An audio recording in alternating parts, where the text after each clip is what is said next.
Oh, yeah, dude. Same here. I have like a pit in my stomach. That's where I'm at. Every show I get nervous. The Tommy Valentine getting nervous? Unheard of. Probably more so than most people. Unheard of. Unheard of. We got Crapping my pants before lacrosse game started. We got Clayton Kershaw here talking about he gets nervous. Kershaw's getting washed up, man. He has been getting rocked this season. Walker Buehler, Trevor Bauer, the next gen. 10 a.m.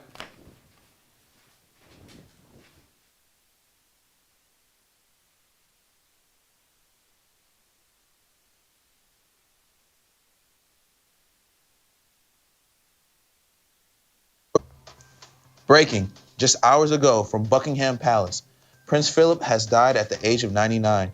We'll have the latest from London. Plus, a small plane crash just 20 miles from campus leaves one man dead and another seriously injured.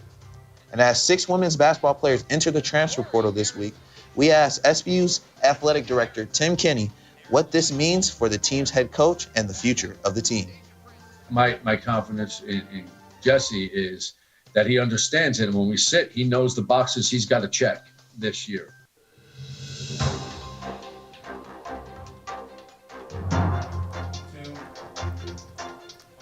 Breaking just this morning, Prince Philip has died.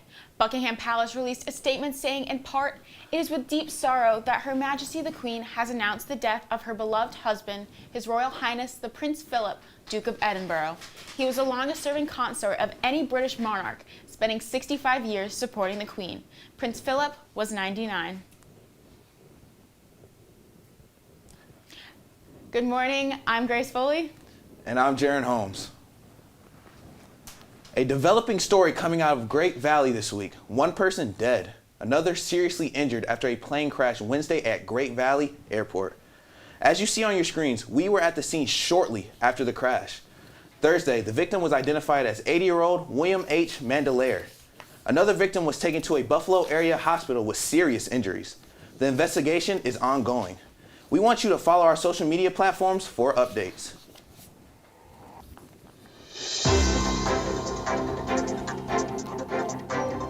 To the latest on the COVID-19 pandemic, we now take you live at the Richter Center with Rich Williams as he brings you the latest vaccine information here on campus and within Cattaraugus County community. Rich, good morning. Good morning, Jaron. Thanks. I'm live in the Richter Center on the all-purpose court, which is currently set up for pool testing, but was meant to be transitioned to a vaccine clinic for Tuesday. But announced just yesterday, St. Bonaventure canceled the vaccine clinic due to the corruption of 15 million vaccine doses at a facility in Baltimore. The university did state, however, that Cattaraugus County Health Department will be holding on to the list of registered students just in case they get enough vaccines in as to where they can reschedule the clinic. But if students aren't able to get the vaccine here at St. Bonaventure, they do have other options. New York State changed eligibility this past week so that anyone above the age of 16 who lives, works, or studies in the state can actually get the vaccine. So the students can go to 4 locations in Cattaraugus County. Those are in Delavan, Little Valley, and Salamanca, and at the JCC in Olean to get their vaccine. I spoke with Dr. Kevin Watkins, who is the director of the Cattaraugus County Health Department, to find out how the vaccine rollout has gone as eligibility has expanded. The governor has actually increase the prioritization grouping for those who can get vaccinated. And so he has opened this prioritization group wide open. And Dr. Watkins did emphasize that they have had little to no struggles getting the vaccine out as eligibility has expanded. With Sbu-Tv, I'm Rich Williams. Jaron, back to you guys. Thanks, Rich. 2 weeks ago, New York launched its new vaccine passport program. And last Friday, the governor expanded the program for smaller venues. So what is it and how does it work? Sbu-TV's Kurt Martone has the answers. The Excelsior Pass is a new app that you can download right on your smartphone. There are 2 versions of the app, one for event staff and one for guests. It stores a record of your vaccination or a negative COVID test and turns them into a QR code. If you come to an event that requires proof of those, scanning the code is meant to be easier than carrying around proof on paper. The pass will have to be renewed every 3 months for vaccinated people.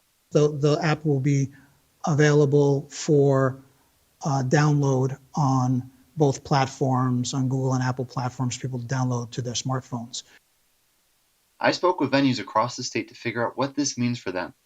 3 theaters in upstate New York say that they are not ready to reopen. They'll look at what they need to do later in the year.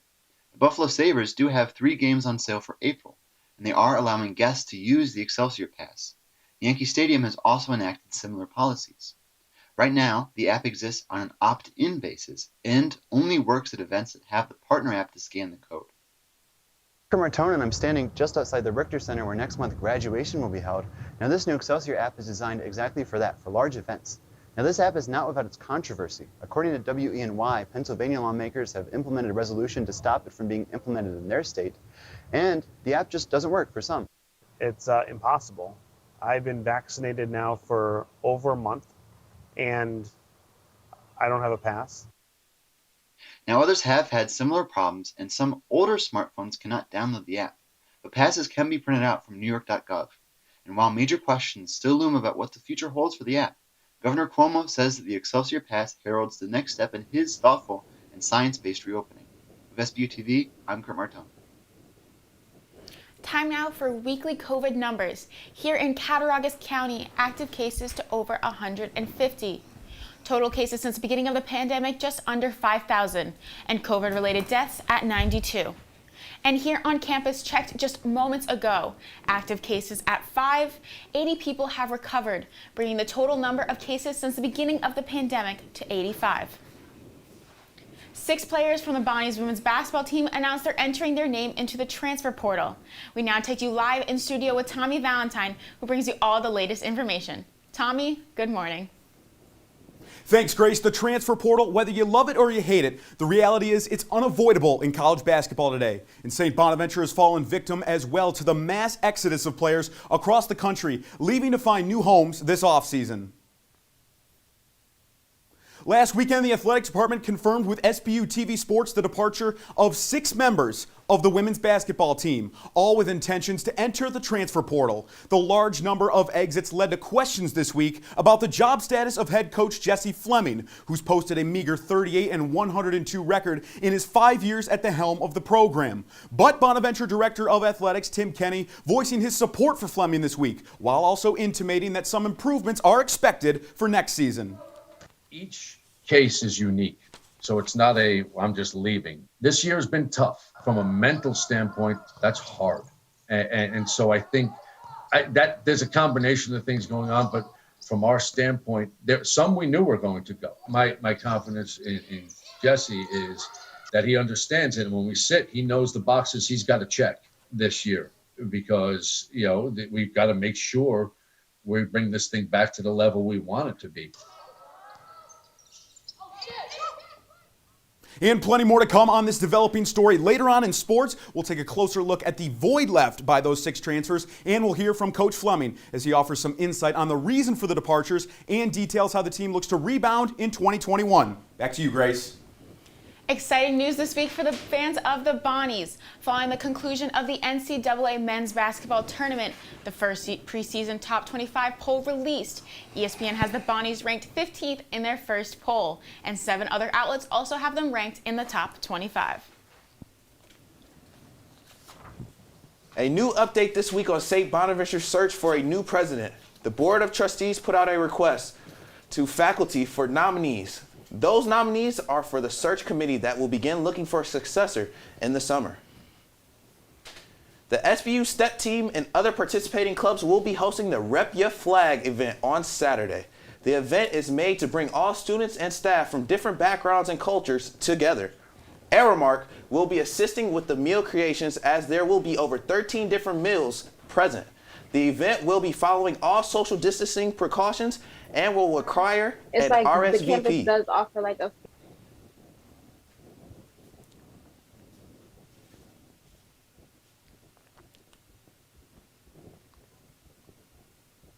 If you choose to go to the event and have already RSVP'd, please make sure to mask up and socially distant when possible. There could be new life for Olin's tallest building. Buffalo developer Sam Savarino purchased the building last summer and is planning to use the facility with retail offices and apartments. That's Space has been leased to a retail tenant called the Gallery at Olean. I would expect that space to be the space that is enjoyed the most by the community and in a pretty dynamic, interactive space. Ultimately, we just hope that it does become a little bit of a catalytic influence in downtown Olean. The project has a price tag of $12 million. More on the renovation plan and its impact next week on Sbu-Tv. Coming up just after the break, April showers bring May flowers. Jaron Holmes dives into the best time for planting your flower beds here in Western New York.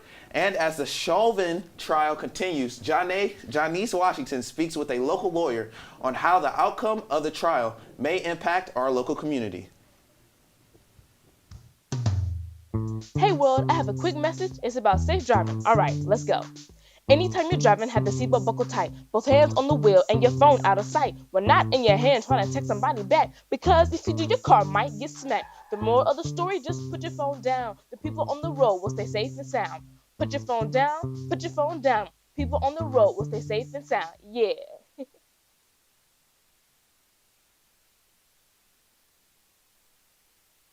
Every day, millions of people are connecting. Father, cosplayer, mentor, actor. It's time we take a step forward, come together, and discover how accepting our differences can make us stronger.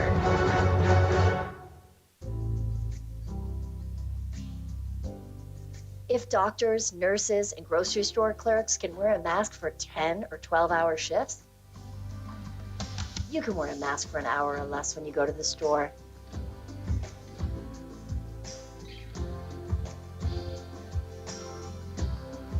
Do your part. Be New York tough. Mask up, America. What to expect when you're expecting Like here. a teenager. Today, I'm going to show you how to team-proof your home. First step, hide the car keys, preferably somewhere they would never look. Challenges will come up. Be ready for them. Hi, honey. Ready for them. You don't use mannequins in the mannequin challenge. You don't have to know it all to be a perfect parent. Thousands of teens in foster care will love you just the same. I don't think we're free in this country. For 100 years, you saw Black people menaced and targeted and lynched and beaten and brutalized. I think we're burdened by this history. More people have to be willing to do that uncomfortable, inconvenient thing that justice requires for things to get better. Truth can inspire change. Learn more at EJI.org. 3, 2. Spring is upon us here in Cattaraugus County. It's time to start planting your garden. But with the weather being unpredictable lately, new questions about when is the best time to start planting came about. I talked with a local greenhouse owner to get you those answers. As the spring season begins here in Western New York, the thought of beautiful spring flowers are coming to gardeners' minds. Overnight frost is something to avoid when trying to plant your flowers this year. After speaking with Pleasant Valley's greenhouse owner Dan Evans, he indicated that frost can kill your plants and flowers. It is very important to try and plant these flowers after the last frost. The perfect time to start planting this year will be around late May to early June. Planting flowers and growing food in a place where weather is unpredictable can be very hard. That's why you have to use every day, like today, with clear skies and sun, to go out there and plant that beautiful garden. Take a look at your screen, where you will see the Farmer's Almanac. As you can see, it is not showing clear skies and sunshine for all of April. According to Evans, you should use every weekend leading up to late May to start collecting your needs for your garden, just in case snow or rain pushes your plans back.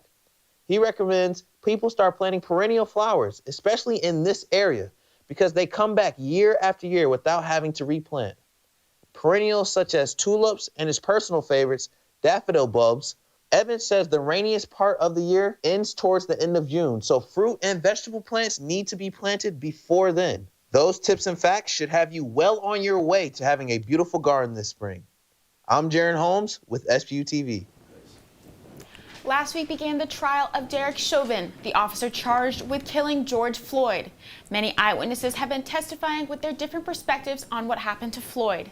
Some are saying that Floyd died due to the drugs in his body, while others are saying that Floyd died due to a lack of oxygen. Local lawyer and professor at St. Bonaventure University, Carol McNall, shared her beliefs on how the trial will impact the residents of Olean. Very few minds changed, but that tends to be the case with any kind of politically charged thing. Those who go into it thinking he was guilty of excessive force and guilty of murder probably are going to come out of it the same way, and those who are willing to say, but he's a cop, are probably going to come out, in most cases, are probably going to come out of it the same way. The trial is expected to last for three more weeks. Sbu-Tv will have more on the trial in the coming weeks. Coming up after the break, a look into a Bonnie overcoming cerebral palsy to live out his dream of becoming a sports broadcaster.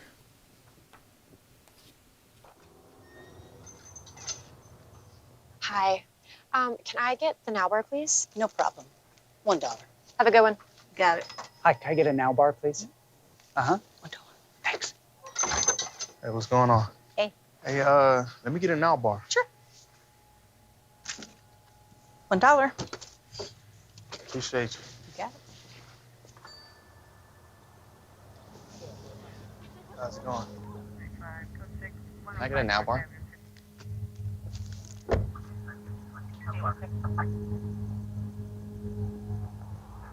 Hey, stop right there! Get down on the ground! Out of your car, right? Get down! Show me your hands!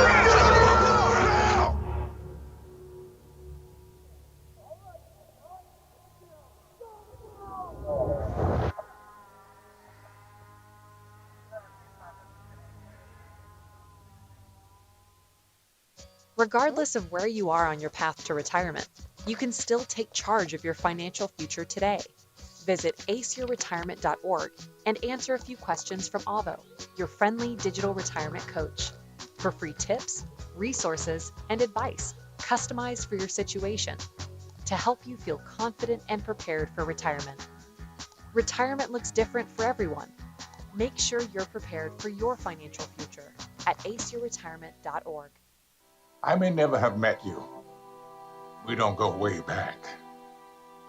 Maybe we wouldn't even be friends if we did. But when you wear a mask, you have my respect. Because your mask doesn't protect you. It protects me. I wear my mask to protect you. Be New York tough. Mask up, America. Baby, you see, I cannot set you free. My lonely days are gone. That's why I'm never gonna let you go. Never gonna let you go. Babe, I'm never gonna let you go. No, never gonna let you go. Here you go. Thank you. Thank you. Never gonna let you go. Never gonna let St. Bonaventure freshman Dustin Green defying the odds as a sports media major with cerebral palsy. Our Tommy Valentine met with Green to share his courageous story. It is Saturday, March 13th. We have T-minus 27 hours to the biggest game of the American season. Every Saturday morning, you can hear the voice of St. Bonaventure freshman Dustin Green resonating throughout the radio room at WSBU, the university's radio station. It's one of many involvements Green partakes in as a sports media major in the Jandoli School of Communication. He's taking the first steps to fulfilling a dream of being a sports play-by-play broadcaster, and he's not about to let anything stand in his way of achieving that dream, not even cerebral palsy. The cerebral palsy, I received the information probably when he was about 2 months old, when he was supposed to start rolling over or crawling. We didn't see those. He didn't hit those milestones when he was supposed to hit them. You receive the diagnosis. You find out it's cerebral palsy. At that moment, what's going through your head? What are some of those emotions like? It's questions. why did it happen? How did it happen? What did I do wrong? And then you just learn to cope with it. You learn to figure it out. Green hasn't just coped with this disorder, he's conquered it. The success he's already had in the broadcasting field stems from the positive mindset he maintains that allows him to overcome the physical limitations of cerebral palsy. Just because Tommy's got 2 legs that work, I got 2 legs too. They work in a much different way. Physical appearance, mental appearance don't make a human a human. What makes a human is the DNA that they have. Don't sin and don't be ashamed to be you. And it's not just cerebral palsy Green's battling with. He's hearing impaired as well. But little did the Green family know that what originally appeared to be yet another obstacle Dustin had to overcome would instead serve as an avenue, gravitating him towards sports broadcasting. We spent a lot of time at Grandma's house. Grandma was a Yankees and a Buffalo Bills fan. So we spent a lot of time watching those sports with her. And at a young age, he had hearing aids. We didn't realize until he was probably 12 that it was worse than what we originally thought. He never watched cartoons and we couldn't figure out why. Well, it was because he's a lip reader. So with the sports, he could read the commentator's lips and he just ran with it. And Green has faced his fair share of non-believers. In fact, those who have doubted his abilities in the past served as the fuel he needed to come to St. Bonaventure. Mere weeks before I got my acceptance letter to St. Bonaventure, I was told, don't go there. That school's too big for you. You won't make it. And at that point, I wasn't even going to go there. And then I came home that day and I said, really, I'm not going to make it there. And I came out to the living room and said, we need to figure this out. I'm going to Bonaventure. I'm out to prove you wrong. Like, that's what I'm out to do. Those who have worked closely with Green know not to make that same mistake. His tenacious work ethic quickly gained him respect among his peers, and he inspires those closest to him to strive for greatness, just as he does. The tenacity of Dustin, the willingness of him to do whatever it takes to achieve a certain goal. And at the same time, if I ask him to do something, it'll be the same thing. It'll be to get a certain goal done, and he'll jump at the opportunity to help. Few people understand the obstacles Green has had to overcome to reach this point in his young career better than his mother. A woman who's made countless sacrifices to accommodate Green's disabilities. It's reassuring to see her son flourishing at a university that has made him feel like he belongs. I don't have words. I mean, the kid doesn't cease to amaze me on a daily basis. I mean, for the hearing impairment that he has, and us being told that we'd be lucky if he said 3 words, the kid is the biggest social butterfly I've ever seen. So I kind of let him path his own road and go from there. It's everybody coming together, race, gender, ability, melt it into one environment. And St. Bonaventure is really the only place in this area that I found that. Green has his doubts about whether he's cut out for a career as a play-by-play broadcaster. Should he decide to go a different route, though, it's clear he has options to fall back on. But wherever his journey takes him at St. Bonaventure, one thing's for certain: he will continue to challenge himself in whatever he does. I check about high, I hope, because every day I wake up, that bar goes up 1 inch high. There was a point in time where I said, do I even want to go college? Do I have what it takes to get there? And yes, I do. And I'm really proud of how far I've come. Reporting for Sbu-Tv, I'm Tommy Valentine. New, now, next.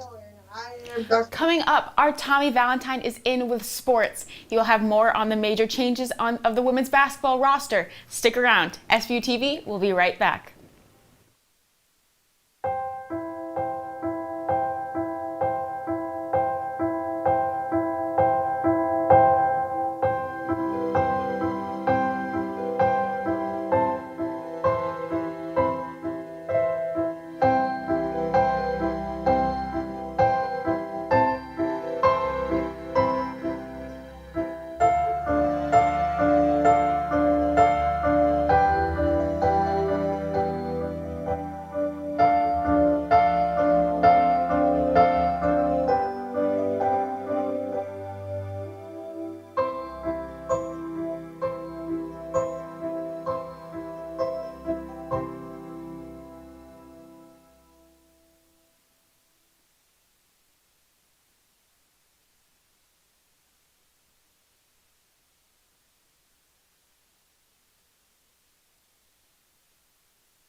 People do some pretty cool things in their 40s and 50s. Why should saving for retirement be any different?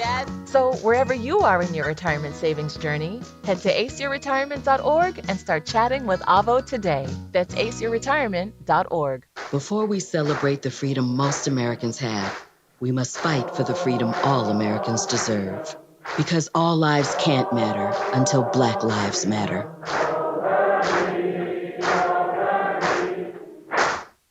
Observe a domesticated human family in their natural habitat, known to their species as the backyard. Hey, you think I should light it now? Yeah. Oh dear, someone is about to burn a pile of debris that's too tall, which can start a wildfire. Wait, could it be? Blimey, it is. It's Smokey. It's Smokey Bear. What a legend. Hey, it's Smokey. Sorry, it was too high.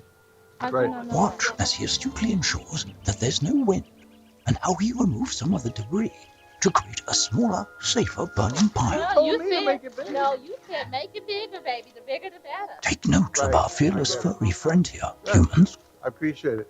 Fist bump. Watching you. Smokey's done it again. Hi, Smokey. Only you can prevent wildfires. Thanks for sticking with us this morning. We take you to Tommy Valentine, who's live with sports.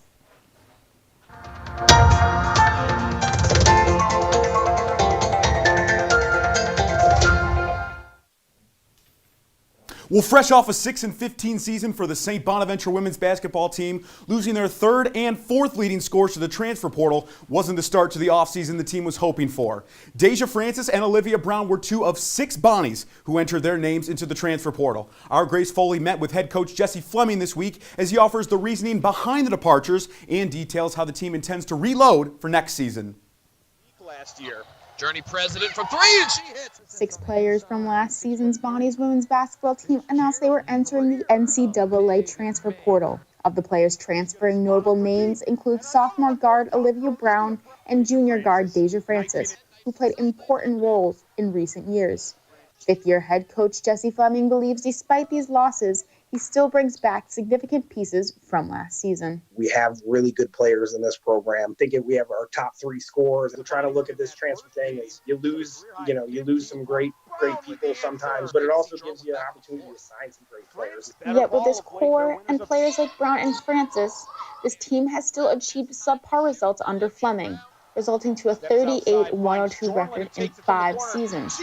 Fleming takes responsibility for the team's lack of success. It took me too long to kind of identify and communicate to the players exactly what I needed out of them. I am incredibly, frustrated. There's been some times here within the last year and a half where I think we're about to turn the corner and we haven't. Tim Kenny says the expectations for next year are understood by Fleming. I think you had a young first-time head coach that made some tactical mistakes. He knows the boxes he's got to check. We've got to make sure we bring this thing back to the level we want it to be. The future of the Bonnie's women's basketball program now lies in the hands of Jesse Fleming.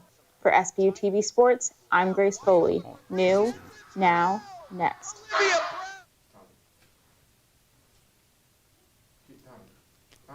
Finishing now with a little Bonnie's women's soccer action. Coach Berdarski's squad wrapping up the regular season with a pair of home matches against Duquesne. The first coming Thursday afternoon. It was a defensive battle throughout. The Bonnies were anchored by Mackenzie Nolan's 4 stops in the goal. 0-0 at the end of regulation, but in the overtime period, Duke's forward Lauren Bell slips a shot past Nolan to give Duquesne the 1-0 victory. The Bonnies will look for revenge Sunday afternoon. Kickoff in Game 2 set for noon.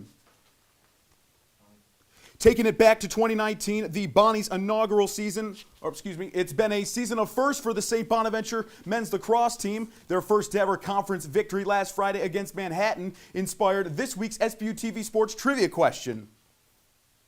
Taking it back to 2019, the Bonnies' inaugural season, they've come a long way since that 0-13 campaign. The program's first ever goal was scored in Game 2 that season against St. Joseph's. Our question this week, who scored the first ever goal? Just so happened to be the program's all-time leading scorer, Sean Wesley, the first of now 21 career goals for Wesley. Answering first with the correct answer, someone who knows Wesley quite well. Congratulations to Brett Dobson, the team's starting goalkeeper, with his first Sbu-Tv Sports Trivia victory.